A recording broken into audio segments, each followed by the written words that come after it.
Hello everyone, and welcome to the second Brodie's Energy Academy session of our autumn series.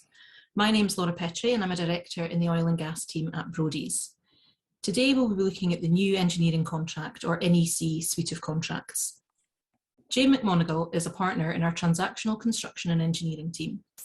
Jane's an accredited specialist in construction law by the Law Society of Scotland and has over 15 years' experience in providing advice on all types of construction, infrastructure and engineering projects. She's dual qualified in Scotland and England and Wales, and Jane advises clients on all types of standard form contract, including JCT, SBCC, NEC, ICHEME and FIDIC for a range of projects for build contracts, EPC contracts, consultant appointments and facilities management contracts. Our other speaker is Juliet Haldane, who is a director in our transactional construction and engineering team. Juliet has over 25 years' experience in the construction industry, including a year in-house with a contractor. She works across various sectors, including infrastructure, health education, and process plant throughout the UK. She advises developers, contractors, funders, consultants, and subcontractors on all aspects of construction and engineering project documentation.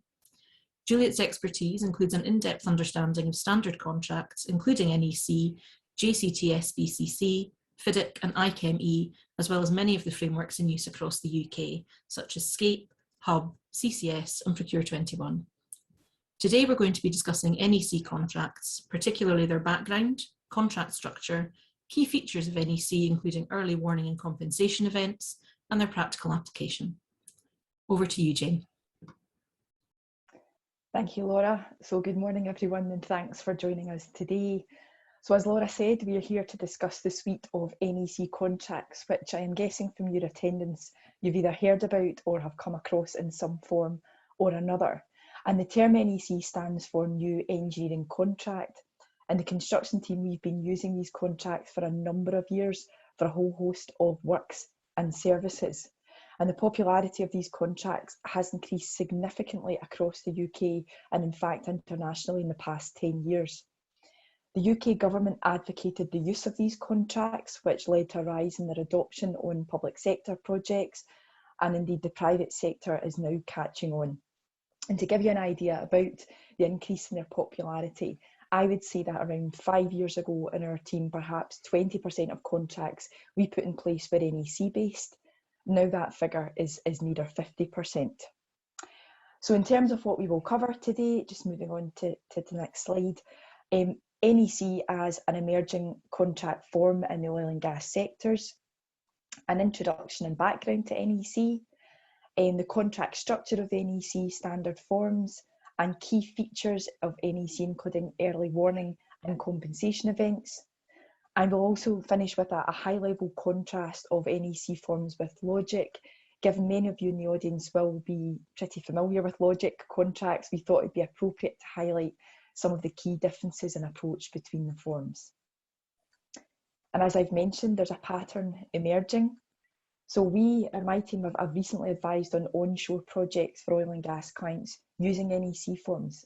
We've had a lot of inquiries about the suitability of the forms for certain types of onshore work, and also the reception that NEC forms will likely receive from contractors bidding. And I think this might be because some oil and gas clients are diversifying. They're moving away from offshore. They're now engaging in wind or carbon capture projects and renewables generally. So they're looking to ensure that they pick the right contract to cater for these works, and also one that will be palatable for bidding contractors. And I think in the current market, it has never been more essential to ensure tender packs are put together in attractive terms for bidders to ensure that you get healthy competition and to give employers options. And to give some context, examples of where we have recently advised on NEC include key construction works for an international energy park project, other types of ports and harbour infrastructure works, decommissioning, demolition projects, and also we've devised a full suite of amendments to the NEC forms for a variety of works and services at a large petrochemical plant. So I would say that we've been on a bit of a journey with some of the oil and gas clients we have advised on NEC contracts to date. Similar to what happened in the construction industry 15 years ago or so, many are hesitant to venture into this new world of NEC, and depart from the standard forms that they know and they love well. So there's some nervousness about moving into new territory. And this is to be expected. We witnessed many clients involved in the core construction services really struggle to take the plunge and use NEC, but some of those clients are now enthusiastic advocates of the standard forms and feel that they have benefited hugely from using them in various projects. Notably, contractors who are carrying out onshore works also are more likely to be knowledgeable on the NEC forms than forms like FIDIC or Logic, for example. A lot of contractors we come across are comfortable with NEC forms and operating the various processes and procedures under them. So moving on to the next slide. To go back to the introduction of the NEC forms in the Latham report in 1994, Latham was commissioned by the UK government and industry organisations to review procurement and contractual arrangements in the UK construction industry. My slide hasn't moved on. I'm not sure if that's great, thanks. And the report entitled Constructing the Team, he urged reform and advocated partnering and collaboration by construction companies. And we've put a quote in there. It was stated, endlessly refining the existing conditions of contracts will not solve adversarial problems. A set of basic principles is required on which modern contracts can be based, and a complete family of interlocking documents is required. And in response, the NEC suite fulfills many of these principles and requirements. The NEC suite deliberately differs from more traditional contract forms. It's not intended to be signed, put in a drawer and taken out for analysis only when problems arise. It's designed as a management tool and a stimulus to the parties to adopt best practice in project management. And the objective really was and is to describe a set of processes and behaviours that enable the parties to work together to anticipate and manage risks as they occur throughout the course of the project. One of the cornerstone clauses of NEC states that the parties must work together in a spirit of mutual trust and cooperation, and that really does set the tone for the desired working relationship under the contract. And many of our clients advise that they have experienced this type of collaboration using NEC. The NEC suite covers a diverse range of works, services and supply, and it spans major framework projects through to minor works and purchasing of supplies and goods. And all the contracts in the suite implement sound project management principles and practices, as well as defining the legal relationships between the parties. NEC is said to facilitate clear and simple allocation of risks. There are risk reduction procedures set out within the forms to preempt and identify risks at the start of the contract and where they sit, as well as to proactively manage them throughout the course of the contract. Importantly, the NEC suite is suitable for use globally. You can select the jurisdiction and the governing law, which is again very important for international use. It's written in plain English. It can be easily read, understood and translated. In some ways, this can have a little bit of a downside. The brevity of the drafting can create a bit of ambiguity, and much of NEC's terminology is as yet untested in the courts, as our disputes team experience when they're looking for assistance and precedent to analyse and interpret specific provisions. And some of the key features of all NEC forms, it's written in short sentences, it avoids jargon. Importantly, each clause stands alone, so there's no clause referencing. So if you are reading clause 4.1, you do not need to refer back to clause 2.1.5.2 or whatever it may be to check. So in that respect, it's a lot more user-friendly. And there are option clauses, which can be selected to add to the core clauses that exist, and they help tailor the contract for project specifics rather than alter and delete the core clauses. And Juliet will look at some of these options in detail later. But all of these things make the standard forms easier to read and to digest. So moving on to the next slide. We've just listed here all of the main contracts in the NEC suite. I won't go through all of these today, but I'll just mention a few. So you'll see that there are short forms and long form contracts. Clearly the higher value and more complex projects would be suited to long form. Short form are suitable for relatively minor works. I would say that the contract we use most frequently is the ECC, which is at the top of the list. And this is a long form contract. It's used for pure design and construction contracts for new buildings. It's used for major infrastructure projects, including roads, rail, and even tram lines. Just advised on the Edinburgh Tram extension under an NEC 4. It's also used for EPC projects and for wind projects too. We also come across the PSC frequently. That's the third on the list. So that is used for appointing consultants for services, and it sits neatly beside the long form ECC works contract. And we use the term service contracts for long-term fixed maintenance and FM contracts for a term, normally maybe 3 to 5 years. And there's a process under those contracts by which items called task orders can be pulled off for one-off project instructions. You'll see at the bottom there's just a brand new FM contract introduced this year, which we're yet to see in action. And on to the next slide. So in terms of what all the NEC contracts look like, in summary, they all follow the same basic structure. Juliet again will come on to look at some of these specific sections in detail. But essentially there's a form of agreement and there are 9 sections of core clauses. There are various option clauses that can be selected by the parties to apply to the contract, and you list those in the agreement. So the client will select the pricing mechanisms. Those are options A to F, which we'll come on to look at. Parties also select a dispute resolution option. So that's W1, 2 or 3. Note that W2 applies in the UK where the Construction Act applies. We might refer to the Construction Act a few times today, and for those of you who are not familiar with the Construction Act, this is a piece of legislation in the UK which applies to all contracts concerning provision of construction operations. And construction operations is actually given a very wide definition, so it covers all types of works and services, including some which you would not automatically think would fall within the traditional definition of construction. So the Act itself sets out rules around payments to be made under such contracts, and also affords all parties to construction contracts the right to adjudicate in the event of a dispute. There's also a scheme of rules which are imported into construction contracts where those contracts don't comply with the Act. So it's just a piece of legislation to be aware of that would be relevant for NEC contracts. Parties also select YUK 1, 2 or 3 options. So YUK 1 is the operation of a project bank account.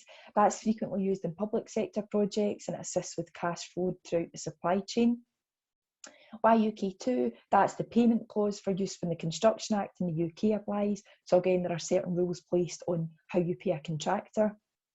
YUK 3 relates to the Third Party Rights Act, so expressly provides organisations who are not a named party to the contract the ability to enforce rights under the contract or parts of the contract. And then the secondary options, which are additional X clauses, can be selected. So there are around 23 of these in total. The flexible approach of NEC through the options mechanism is intended really to avoid the need for lengthy bespoke amendments and reduce the need for prolonged negotiation. That said, in practice, most NEC contracts will include bespoke amendments. So these are known as the Z clauses, and they form part of option Z under the contract. Now, when we advise clients on Z clauses, we see these consisting of anywhere between 10 to 100 pages. So depending on the length and content of the Z clauses, they can significantly alter the risk profile of the standard form for a contractor, as would special conditions, for example, for Logic do as well. So it's just really the special conditions equivalent, if you like, for NEC. And on the project technical side, there is the contract data. That includes the project specific information required by the core clauses. The scope, that's the document that sets out what the contractor is to do and how they're to do it. And the site information. So that describes the existing site and its surroundings, and it's used to help a contractor consider its working methods on which to base its price. So I'll now pass on to Juliet, who will focus on some specific cornerstone clauses and principles of NEC. Yes, good morning, everyone. So I've set out in this slide the core clauses that Jane mentioned that appear in all NEC contracts. They appear in, I suppose, a clear and logical order. So the issues of how and when are then followed by compensation event or claims clauses, and then the termination provisions. So it's all very logical the way it works through the contract. So there's no cross-referencing, as Jane said, so you don't actually have to jump around. So if you're looking for obligations of either party in relation to time, you will just go to clause 3, and that's where you'll find them within that clause. So there is no jumping around, and it is all very, very clear. Moving on to the next slide. Jane had mentioned that one of the choices, if you like, of the parties is the payment option choice. Now, parties to the contract must choose one of these payment options, otherwise the contracts do not work, as you would expect, given that payment is one of the core issues in a contract. So this is what perceived to be one of the main advantages of the NEC suite, because it does provide huge flexibility. So we have a bunch of core clauses, and then depending upon how parties decide the contractor will be paid, you have these tag-on clauses. The options for the NEC engineering and construction contract I've put on the slide. Essentially, options A and B are fixed price contracts, the first one being based on activities and the other being based on a more traditional bill of quantities. Options C and D are target cost contracts, and under these contracts, the contractor will share any cost overrun or saving with his client. Option E is a cost-based contract. We very, very rarely see that used, as you would expect. The risk for the client is normally seen as untenable in that type of contract. And I've mentioned option F here, which is a very little used management contract. Again, this is a cost plus contract with a management fee for the contractor tagged onto it. Under the engineering construction contract, there's no separate concept of contract price, as there might be in other types of contract like logic. The engineering and construction contract uses the term prices, and that has a very different meaning for each of the options. So for example, in an option A and C contract, so these are the two that rely on what's called an activity schedule, the prices are each of the lump sum prices against each of the activities in that activity schedule. And that's an activity schedule which is prepared by the contractor, who basically breaks down what needs to be done to carry out the works, and against that he puts his price. And in the option A contract, that's the fixed price contract, the total of the prices in that activity schedule is therefore in effect the contract sum. And in an option C contract, the total of these prices is in effect the target cost. That's the target that everyone's aiming at, and in the event that it comes under or over, then there will be a share mechanism between the parties. And under the NEC contract, the contractor is paid what's called the price for work done to date. Again, very simple language. I think we all know what that means. And that's assessed and certified by the project manager. So in your option A price contract, fixed price, that's the sum due for the completed activities on the activity schedule. But for the target cost contracts, what the contractor is paid is what's called the defined cost. Now, that is in effect actual cost, but be very aware in an NEC contract, defined cost is actual cost, but only those costs which the NEC contract allows you to recover. And these costs are set out in what is called the cost component schedule in each contract. So the contractor will get paid his actual cost, but only the costs that that schedule allows him to recover. So it's very important, as you can see, when pulling together one of these contracts, that the pricing option is really understood by both parties, because they have to know at the beginning what they're pricing on in order to know whether it's an activity schedule or a bill of quantities, but it's also going to affect how they're paid and when they're paid, and ultimately how much they're going to get paid. So we have to choose a payment option, but now my next slide shows the secondary options that Jane mentioned. So these are the W, X and Y clauses. Parties have to choose a dispute resolution clause. Jane's been through these, and in the UK it will be the W2 dispute resolution clause. But when it comes to X clauses and Y clauses, you don't have to choose any of them. They're simply an option. If you don't choose any of them, none of them apply. If you choose all of them apply. But it's very, very important. If you want one of these provisions to apply, you have to actually put it into the contract. I see X clauses as basically setting out additional contract provisions. For example, if you look at X2 there, which is the 5th on the list, change in law, and that will entitle the contractor to time and money resulting from a change in law. Now, whereas that clause is embedded in an awful lot of contracts, I know certainly it's embedded in the logic conditions, the parties have to choose whether it applies under an NEC contract. So if in your contract data, Jane mentioned earlier, you do not say that X2 applies and there is a change in law, the contractor has nowhere to go. You can't claim additional time and money.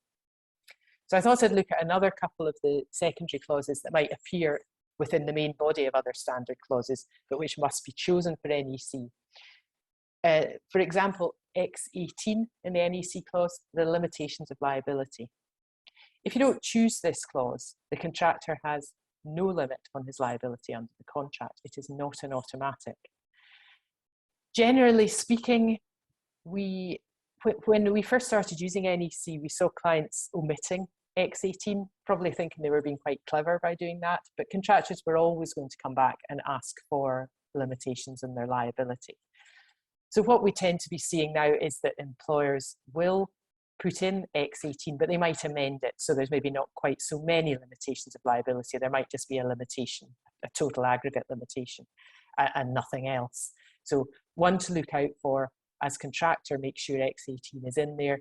If it's not in there as a client, you might want to think about putting it in, because if you don't, you're only going to see it reflected in the price. Another clause is X7, delay damages. In most contracts, and certainly in the other types of contract we deal with, liquidated damages for delay are a given and they're within the main body of the contract. If you don't choose X7 under an NEC contract and the contractor is late, there are no liquidated damages will attach to that lateness. There might be you may be able to recover general damages, but you will not be able to recover liquidated damages. And again, from a contractor's point of view, they like liquidated damages because it allows them to price that risk. So again, as a client, you might want to put X7 in because it is more likely that you might get a fairer price from the contractor. So it's designed, as I said, as Jane said, to be an international contract. So when it comes to these Y clauses, these are all UK specific requirements. I think it's fair to say that the NEC is probably most heavily used in the UK, and that's why we have these specialist UK clauses. But I think as it becomes more and more used internationally, we're going to see other types of clauses that will apply to other jurisdictions. So Jane's now going to look at a little bit more detail at technical documents which form part of this contract. Thanks, Juliet. Yeah, so to look at the contract data, so that's the section of the form that sets out the project specifics and the options, the secondary clauses to apply. This is essentially the fill in the blanks section, and it's crucial that it is completed, otherwise it will potentially disable the operation of certain contract mechanisms. So contract data, part 1 is to be prepared by the client, and that should be included in the tender document that's set out to the contractors or bidders to price, and contract data part 2 should be prepared by the contractor. So the list of what's included in contract data is on the slide here. But just to highlight a couple of points, the language of the contract being one, again, that's to be specified, which is important when you're working internationally. The period for reply, so this means replies to communications under the contract must be made within the period specified. That needs to be strictly followed because there are very prescriptive processes under NEC. The defects date, so this is important under NEC. Until the defects date, there's an obligation on both the supervisor and the contractor to notify each other as soon as they are aware of a defect in the works.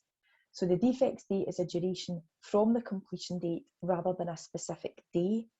Typically, the defects date is 26 or 52 weeks from the completion date, and the defects date is the last date in which the supervisor or the contractor can give a notification of defects. Key dates are important too, so those are NEC specific. They set out dates by which works are to meet any conditions stated. These don't actually have any teeth as such, but they are a mechanism to keep the programme on track.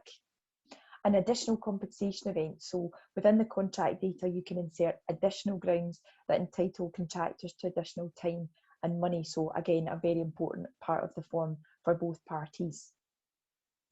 Moving on to the next slide. Next technical documentation is the document is the scope. So the scope is information which either specifies and describes the works, or which states any constraints on how the contractor is to provide the works.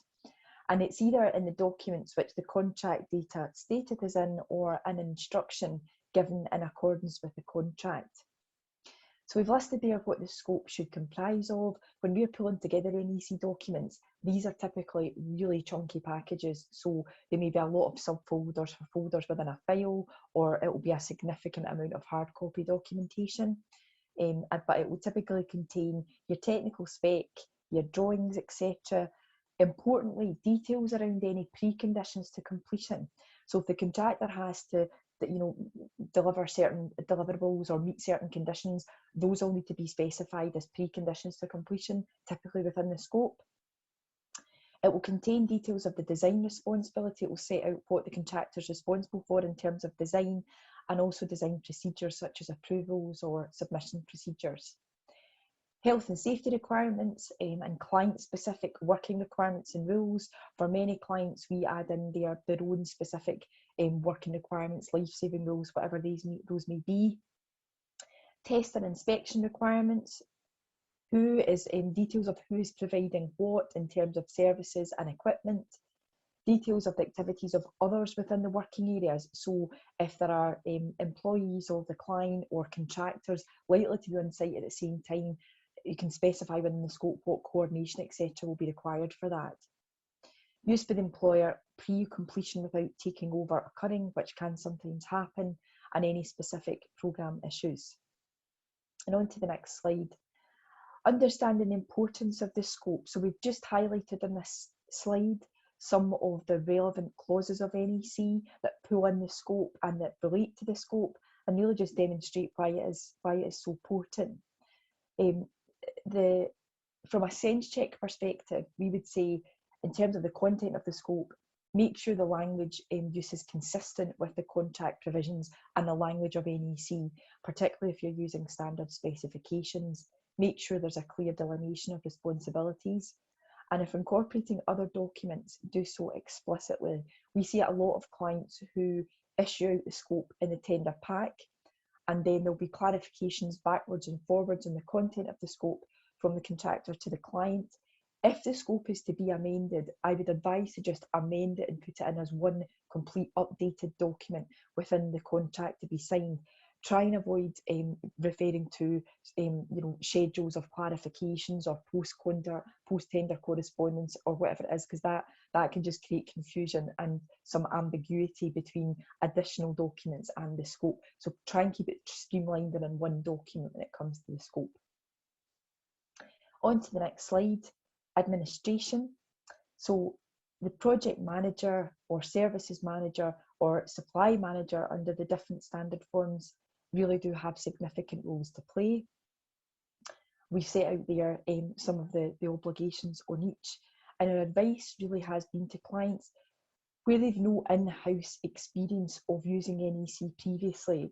It is recommended that an external resource is hired if budget permits, as NEC contracts work as intended when both parties are aware of the contractual processes and procedures. So if budget permits, to hire an external PM from a consultancy practice on your first NEC project, it might be worthwhile making that investment and having someone internally in the project team shadow that person so that they know how to work an NEC contract next time round and how to comply with all the processes, etc. There's software and things available that these firms have that help manage notices coming in and periods of reply, etc. So it is worthwhile considering that as an investment. Notably in the short forms, the client administers the contracts itself. So again, that could be a factor in deciding what form would be appropriate for any works or services required. And back over to Juliet for the next section. I'm going to talk about managing risk and how the contract does that. And I would say that one of the cornerstones of the NEC is the way it manages risks. And I suppose if parties are truly to act in this spirit of mutual trust and cooperation that the contract requires, it is essential that risks are really up front and centre of how the contract is administered. So how does the NEC do this? Well, first of all, it has this mandatory early warning process. And under this process, both the contractor and the project manager must give an early warning as soon as either become aware of any of the matters which I've stated in that slide. The project manager will record these early warning matters in an early warning register. Now, I think it's important just to stop here and remind people that this register doesn't allocate the risk. The risk allocation under an NEC is stated in clause 80 and 81 of the contract.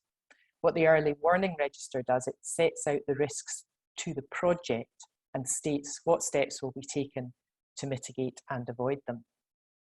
It's a very important document, and it's known, really, it's emphasised by the fact that it's quite a grave consequence if a contractor fails to give an early warning.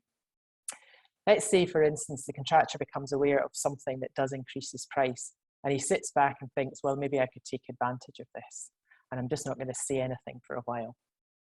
And then 2 weeks later, he thinks, actually, this is really going to cause me a problem. I'm going to say this is a compensation event. I need to claim some money. What the contract says is, if the contractor has done that, he hasn't raised the early warning, the assessment of his compensation event, in other words, what he might get or recover in costs, is assessed as if he had given that early warning. So in other words, the contractor cannot take advantage of the fact he sat back and did nothing, i.e. did nothing to mitigate the risk. The early warning process is pretty unique to the NEC. We are starting to see it creeping into other forms of contract by amendment, notably clients using the more traditional JCT, SPCC forms of contract kind of looked across the barrier and seen what NEC has done in relation to early warnings, and they import a very similar process. I think it is a process that was already informally operated on many projects, because it's only good project management, isn't it? But what NEC actually does is it weaves it into the contract and it makes it an actual obligation to early warning. Moving on to the next slide. I mentioned the early warning register. This sits hand in hand with the whole early warning system. It's prepared by the project manager a week before the contractor starts on site, and what it contains at that point in time are the risks already identified by the parties to the contract.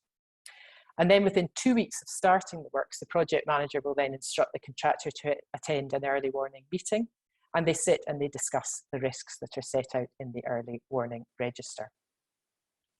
Later meetings are then held if required by a party, or in any event at no longer intervals than stated in the contract. And usually in the contract it says 4 weeks. So, you know, it's very, very proactive. It's continually being dealt with. And those who attend, their whole reason for being there is to cooperate in considering how the effect of issues in the register can be avoided or reduced, and to find solutions to them. So after the meetings, the early warning register is then revised to record the decisions made at the early warning meetings. It may well be that we do not consider the risk to be there anymore, so it comes off, or the risk that we have identified, actually the way we're going to mitigate it is this way rather than the way we had previously thought. So it's an evolving real-time document, so that at any time the parties to the contract are aware of what the current risks to the project are and the steps that they should be taking in order to try and mitigate or avoid them. So that's one of the main cornerstones of NEC, the early warning process and how it deals with risk. And moving on to the next slide, another important document in the NEC suite is the programme, which is central to the operation of the contract. Now, its importance is emphasised in several ways. First of all, if the contractor fails to submit his first programme, the project manager actually can withhold a quarter of any payment due to the contractor until that programme has been submitted. Now, that could be quite significant at the start of the project, when perhaps the contractor has had to pay up front for materials, things like that. A quarter of that price could be significant. I think what's also interesting is that, as Jane said, the NEC contract is very short. It's short sentences. It's actually very short clauses. By far the longest clause in the contract deals with information that must be shown in the programme by the contractor. It's a page long. Most of the clauses in this contract are about 6 lines long. And then the maximum period between revised programme submissions on most contracts is, as I've said, 4 weeks. So it means that all parties have to agree the true state of play at that point in time.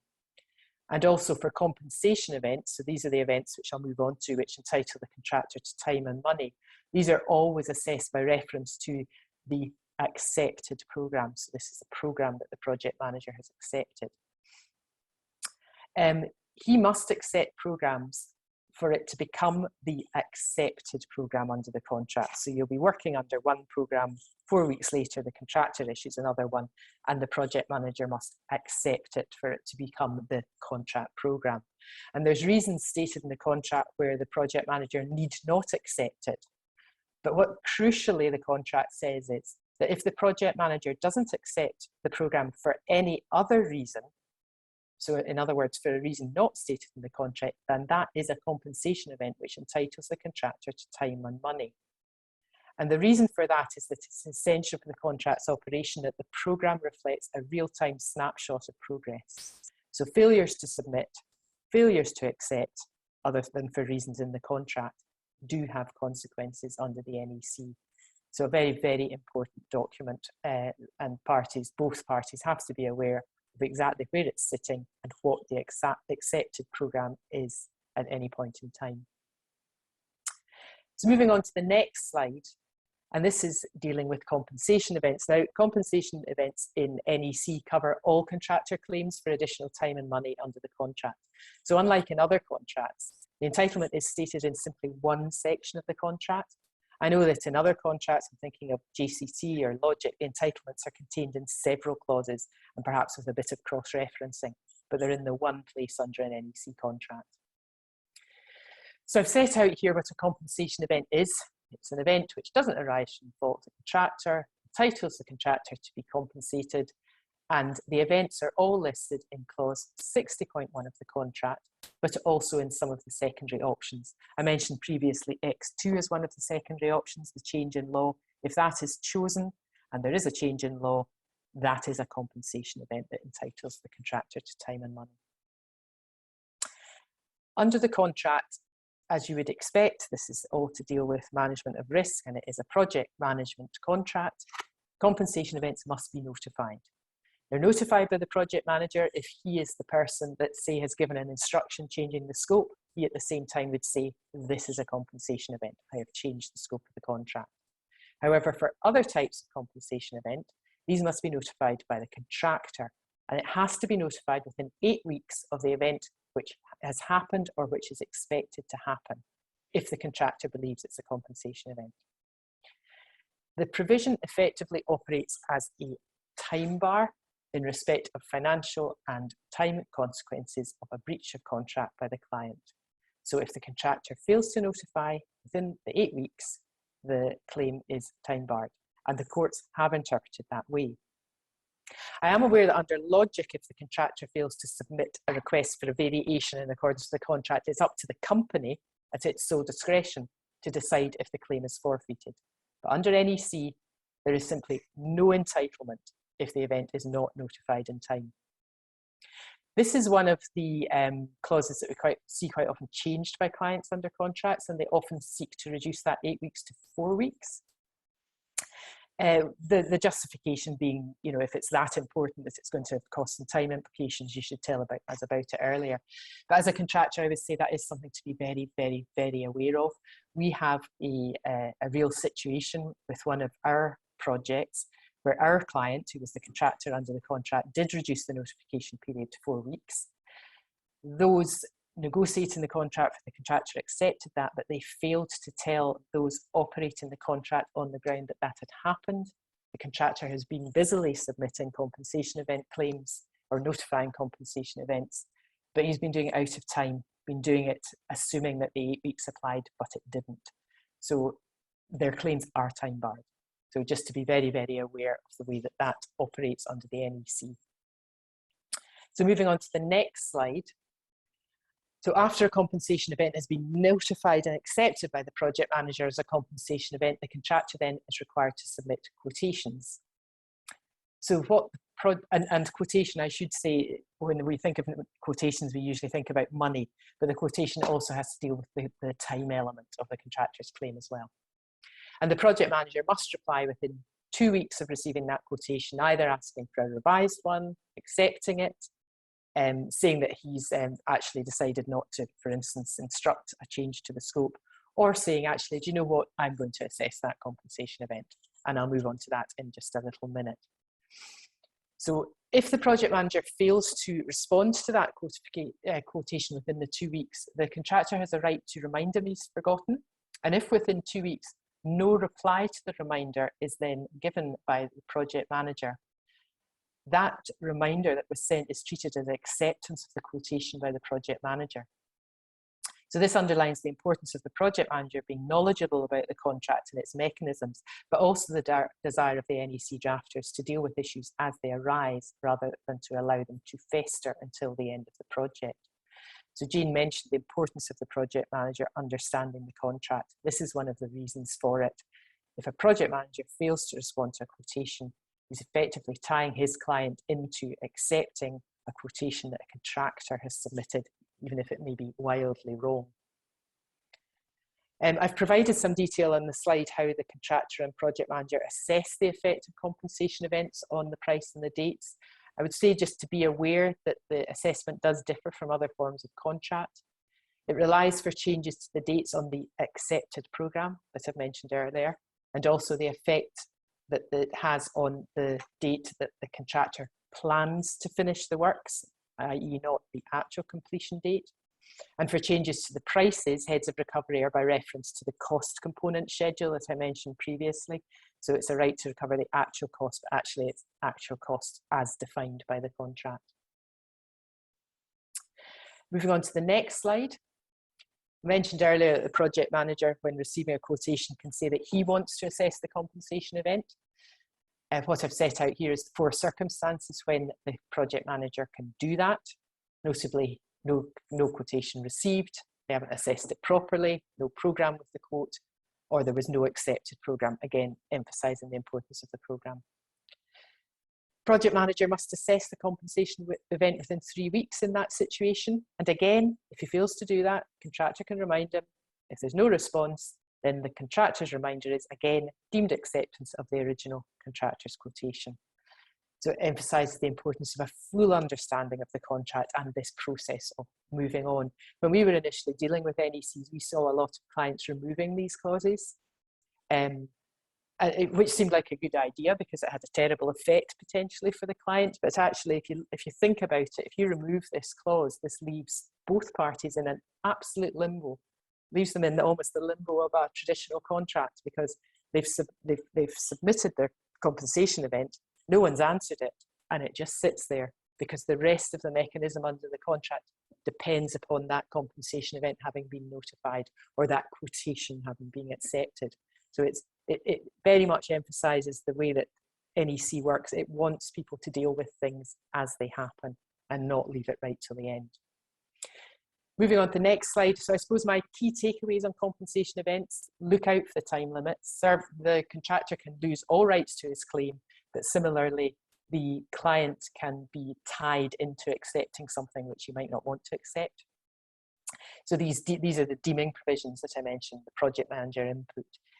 The project manager has to be very proactive in dealing with compensation events.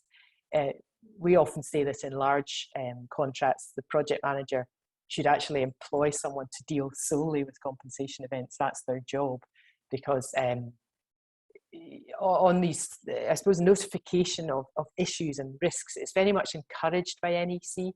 So what we quite often see is multiple compensation events can come in on the one project. There can be a breakdown. It's very important that both client and contractor have the sufficient resources to deal with that. And lastly, our litigation colleagues tell us that the majority of disputes arise around questions about what is in the scope. So if you get that document right, and that's what Jane was talking about earlier, if you get that right at the beginning, then disputes and essentially claims for compensation events can be minimised. So Jane's now going to look in more detail at the differences between NEC and the Logic contract.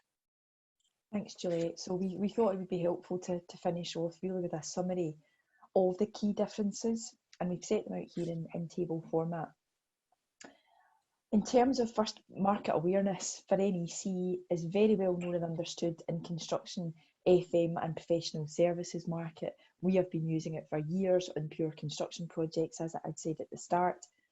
Logic, very well known and understood as the standard position, either in full or in part in the oil and gas industry, primarily for offshore work.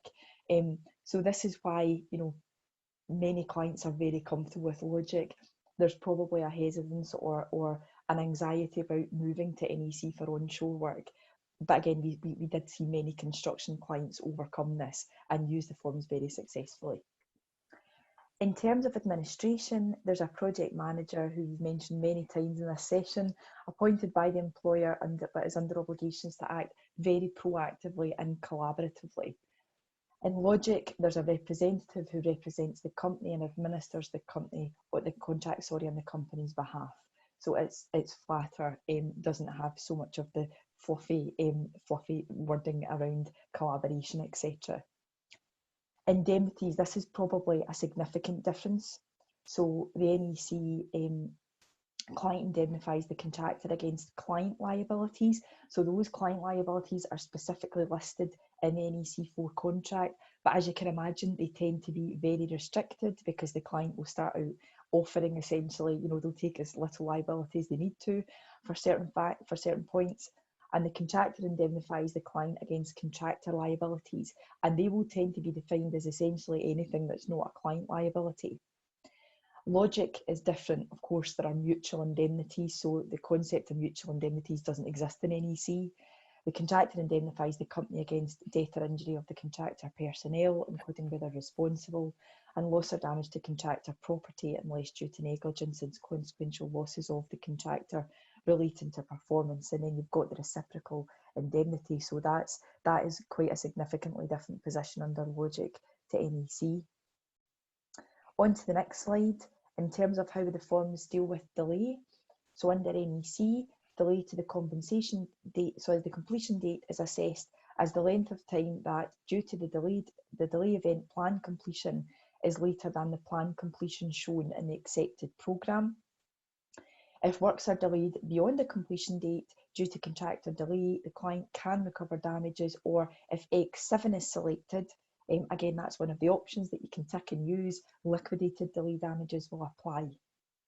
Under Logic, all of the standard forms include the ability for the company to apply a variation at its discretion, which includes a variation to any timescales. And some standard forms include the right to recover liquidated damages up to a pre-agreed level. In terms of loss and expense claims, NEC, the contractor can seek a change to the prices if a compensation event occurs. The actual change to the prices is assessed as the effect of the event on the actual defined cost of work done, the forecast of defined work not done, and the resulting fee. Under Logic, any change in costs as a result of a variation will be as pre-agreed in the remuneration schedule, or if not agreed, subject to fair market valuation. And all reimbursable costs and expenses will be as set out in the pre-agreed remuneration schedule. On to the last slide. Importantly, limitation of liability. I seem to spend most of my career negotiating limits of liability, but under NEC, unless option X18 is selected, there are no automatic limitations of the contractor's liability in the standard form, other than under the PSC, which is the consultant appointment, where there's a limitation stated in the core clauses. That's the one exception. The amount of limitation is project specific and is to be completed in the contract data, which is the fill in the blanks document, and there is no limitation of liability for delay damages in standard NEC forms. Under Logic, limitations of liability are set out on a case-by-case basis, and they're included in the form of agreement.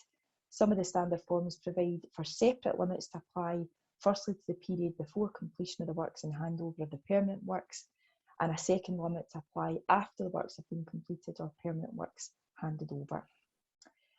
So that's our whistle-stop shop of NEC. I see that we do actually have a few questions which have come through throughout the course of the discussion.